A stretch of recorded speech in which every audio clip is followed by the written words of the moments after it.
Stock market बहुत सारे factors से इफेक्ट होती है। कुछ फैक्टर्स इकोनॉमिक होते हैं जो पूरी मार्केट को इफेक्ट करते हैं, और कुछ फैक्टर्स इंडस्ट्री स्पेसिफिक होते हैं, और कुछ फैक्टर्स कंपनी स्पेसिफिक होते हैं जो सिर्फ पर्टिकुलर कंपनी को ही इम्पैक्ट करते हैं। कंपनी स्पेसिफिक फैक्टर्स में से एक काफी इंटरेस्टिंग फैक्टर है जो स्टॉक प्राइसेस को इम्पैक्ट करता है, वो है mergers and acquisitions.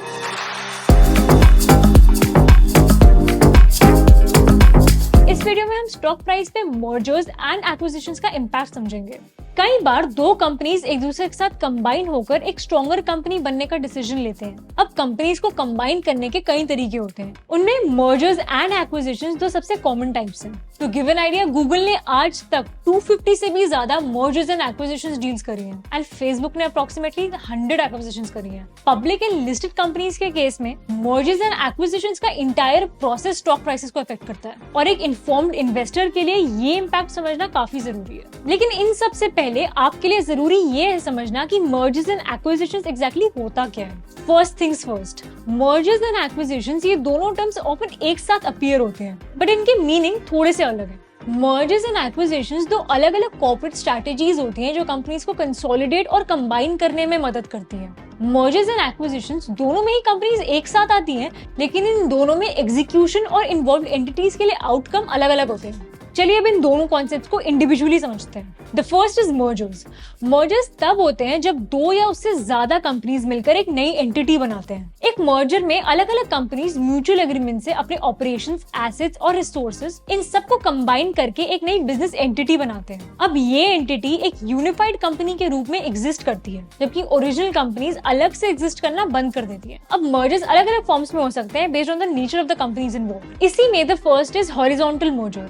Horizontal merger तब होता है जब दो कंपनीज एक ही इंडस्ट्री में एक ही स्टेज ऑफ प्रोडक्शन प्रोसेस में ऑपरेट करती हैं। Now for example Vodafone India और आइडिया सेल्युलर का मर्जर, जिसमें दो टेलीकॉम कंपनीज ने मिलकर एक बड़ी टेलीकॉम कंपनी बना दी। Now the second is vertical merger. Vertical merger में कंपनीज एक ही सप्लाई चेन या प्रोडक्शन प्रोसेस में डिफरेंट स्टेजेस में ऑपरेट करती हैं। Now for example Zee entertainment एक ब्रॉडकास्टर ने डिश टीवी एक डिस्ट्रीब्यूटर के साथ मर्ज किया।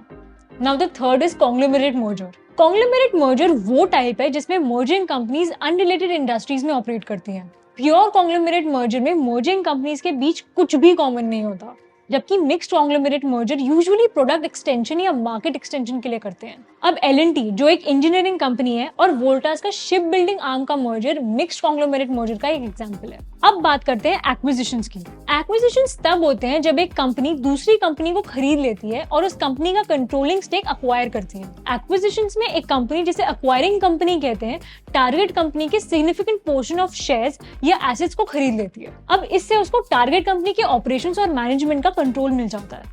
अब एक्विजिशंस जो है फ्रेंडली या हॉस्टाइल हो सकते हैं। फ्रेंडली एक्विजिशन में टारगेट कंपनी के management and board of directors acquisition को सपोर्ट करते हैं। उन्होंने एक्वायरिंग कंपनी के साथ नेगोशिएशन किया हुआ होता है एंड एक्विजिशन के टर्म्स पर एग्रीमेंट होती है। तो फॉर एग्जांपल फेसबुक ने व्हाट्सएप का किया हुआ एक्विजिशन फ्रेंडली था। अब दूसरी तरफ हॉस्टाइल एक्विजिशन तब होता है जब एक्वायरिंग कंपनी सीधा टारगेट कंपनी के शेयर होल्डर्स को अप्रोच करके नेसेसरी शेयर्स को ही खरीद लेती है, जबकि टारगेट कंपनी इसे रेजिस्ट करती है। Now for example craft foods ने कैडबरी का किया हुआ एक्विजिशन हॉस्टाइल था। तो कंपनीज का मर्जर्स एंड एक्विजिशंस परस्यू करने के पीछे वजह क्या होती है? वेल, इन स्ट्रैटेजिक मूव्स के पीछे रीजंस होते हैं, जैसे कि market expansion, diversification, cost saving, नई टेक्नोलॉजी का एक्सेस या सिंपली कंपटीशन को एलिमिनेट करना। अगर आप M&A में इन्वॉल्व कोई कंपनी के शेयर्स में इन्वेस्टेड हैं या इन्वेस्ट करने के लिए इंटरेस्टेड हो, तो एट द मिनिमम आपको मर्जर एंड एक्विजिशन का टाइप और रीजन पता करना इंपॉर्टेंट है, जिससे कंपनी पे और कॉन्सिक्वेंटली उसके स्टॉक प्राइस पे इम्पैक्ट का इनिशियल इंडिकेशन मिलता है। ये बेसिक समझने के बाद चलिए अब समझते हैं कि exactly merger and acquisition stock पर एग्जैक्टली कैसे इफेक्ट करता है। Now let's discuss the impact of mergers. सबसे पहले तो मर्जर की न्यूज ही स्टॉक प्राइसेस में वॉलेटिलिटी क्रिएट कर देती है। अब ये होता इसलिए है क्योंकि इनिशियली मर्जर्स की सारी जो डिटेल्स है वो पब्लिक के पास नहीं होती, तो मेजरली इन्वेस्टर्स मर्जर की न्यूज को अलग अलग तरीके से परसीव करते हैं और स्पेकुलेशंस करके बाय या सेल करने का डिसीजन लेते हैं, और ये स्टेज पे स्टॉक प्राइसेस पे डेफिनेट इम्पैक्ट प्रेडिक्ट करना पॉसिबल नहीं होता, बट एक जनरल इन्वेस्टर परसेप्शन समझ के इसका आइडिया आ सकता है। अब फॉर एग्जांपल जब वोडाफोन आइडिया के मर्जर के बारे में मार्केट में न्यूज शुरू हुई थी, तब आइडिया का शेयर प्राइस अप्रोक्सीमेटली 78 रुपीज से अप्रोक्सीमेटली 110 रुपीज तक पहुंच गया था। सब्सिक्वेंटली जब कंपनीज का ऐसा डिसीजन लेने का रीजन और मर्जर्स की दूसरी स्पेसिफिक डिटेल्स पता चल जाते हैं तो ये डिटेल्स स्टॉक प्राइसेस को अफेक्ट करती है। मर्जर के लिए स्टॉक मार्केट के व्यूज पॉजिटिव है या नेगेटिव ये डील के टर्म्स पे भी डिपेंड करता है। अब जैसे मर्जर डील की फाइन प्रिंट बाहर पब्लिक होने के बाद आइडिया का शेयर प्राइस अप्रोक्सीमेटली 92 रुपीज पे वापस गिर गया था।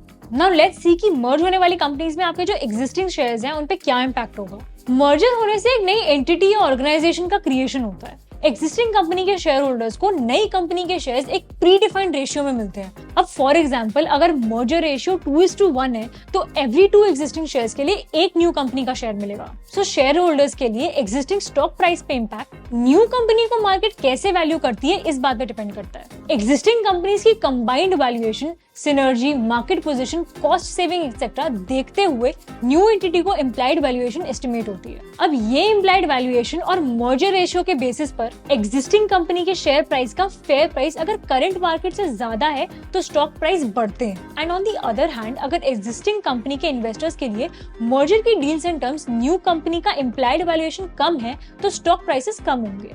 अब एज एन इन्वेस्टर आपको ये ध्यान रखना है कि एक मर्जर के स्टॉक प्राइसेस पर एग्जैक्ट इम्पैक्ट प्रेडिक्ट करना चैलेंजिंग होता है और इसमें कई अनसर्टेनिटीज भी मिली हुई होती है। इनिशियल स्पेकुलेशन में डिसीजन लेना अवॉइड करना चाहिए। ऑल्सो मर्जर अनाउंसमेंट्स के बेसिस पर इन्वेस्टमेंट डिसीजन लेने से ही पहले थॉरो रिसर्च करके डिस्कस करे हुए सब फैक्टर्स को कंसिडर करना चाहिए। नाउ लास्टली एक मर्जर का long term success effective post merger integration और कंपनीज की स्ट्रेटेजीज एग्जीक्यूशन पे डिपेंड करता है। मर्जर के टाइम पे जो बेनिफिट्स और सिनर्जी एक्सपेक्ट किए हैं वो कंपनी की मैनेजमेंट रियलाइज कर पा रही है या नहीं वो भी रेगुलरली चेक करना जरूरी है। अब बात करते हैं इम्पैक्ट ऑफ एक्विजिशंस के बारे में। मर्जर्स की तरह ही एक्विजिशन की न्यूज भी इन्वॉल्व्ड कंपनीज के स्टॉक प्राइसेस में वोलेटिलिटी ला देती है। अब ऑब्वियसली ये स्पेकुलेशन के बेसिस पे ही होती है जब एक्विजिशन की डिटेल्स पता नहीं होती। एक्विजिशन की एग्जैक्ट डिटेल्स पता चलने पर स्टॉक प्राइसेस पे इम्पैक्ट प्रेडिक्ट कर सकते हैं। ये डिटेल्स का टारगेट कंपनी और एक्वायरिंग कंपनी पे क्या इम्पैक्ट आता है वो समझते हैं। Let's discuss the impact on target company. आमतौर पर एक्विजिशंस टारगेट कंपनी के स्टॉक प्राइसेस को बढ़ा देते हैं। The reason is clear, buyer companies को हमेशा एक प्रीमियम देना पड़ता है, यानी कि कंपनी को अक्वायर करने के लिए करंट मार्केट प्राइस से ज्यादा प्राइस ऑफर करना पड़ता है। इसलिए जब भी कोई डील की खबर होती है लिस्टेड टारगेट कंपनीज की स्टॉक की वैल्यू यूजुअली बढ़ जाती है और डील की एग्जैक्ट प्राइस सामने आने पर स्टॉक प्राइस उस डील की प्राइस पर कन्वर्ज हो जाता है। और इसका एग्जाम्पल है IBM का रेड हैट एक्विजिशन। IBM ने 2018 में रेड हैट को एक्वायर करने का अनाउंस किया था। रेड हैट का प्रीवियस क्लोजिंग अप्रोक्सीमेटली $117 था, जबकि IBM ने $190 पे शेयर एक्वायर करने का अनाउंस किया था, जो कि 63% प्रीमियम होता है। इससे एक ही दिन में रेड हैट के शेयर्स अप्रोक्सीमेटली 45% जोर हुए। ऑफ कोर्स अब रेड हैट लिस्टेड नहीं है क्योंकि IBM ने एक्वायर करके डीलिस्ट कर दिया है। हाउएवर टारगेट कंपनी के शेयर्स नेसेसरीली बढ़ते ही है ऐसा नहीं होता। अगर टारगेट कंपनी डेट में ज्यादा है या अंडर परफॉर्मिंग है और एक्विजिशन कंपनी उसको डिस्ट्रेस में ला रहा है उस केस में स्टॉक प्राइसेस कम भी हो सकते हैं। Now let's discuss the impact on acquiring company. Acquiring या बाइंग कंपनी के स्टॉक का रिएक्शन टारगेट कंपनी के स्टॉक से ज्यादा कॉम्प्लेक्स होता है।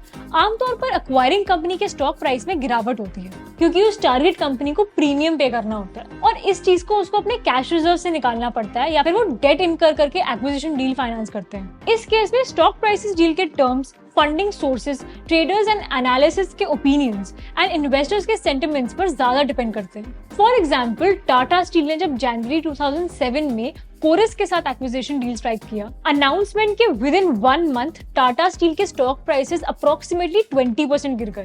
मोस्टली ये डील इन्वेस्टर्स और एनालिसिस ने अनरीजनेबल कंसिडर करा क्योंकि टाटा ने इस डील के लिए हेफ्टी डेट इनकर किया था। Anyway, beside immediate impact, investor को एक्विजिशन का स्टॉक प्राइस पे लॉन्ग टर्म इम्पैक्ट भी कंसिडर करना चाहिए। यूजुअली एक्विजिशन के बाद इंक्रीज लेवल ऑफ ऑपरेशन से एक्वायरिंग कंपनी के स्टॉक्स लॉन्ग रन में ग्रो कर सकते हैं, लेकिन ये सिर्फ तब पॉसिबल है अगर एक्विजिशन एफिशिएंट और इफेक्टिव साबित होती है। टाटा मोटर्स के जैगुआर लैंड रोवर का एक्विजिशन एक ऐसा ही एग्जांपल है। लेकिन दूसरी तरफ ये भी हो सकता है कि अगर एक्विजिशन एक्सपेक्टेशंस को मीट ना कर पाए तो एक्वायरिंग कंपनी के लिए लॉसेस क्रिएट हो सकते हैं।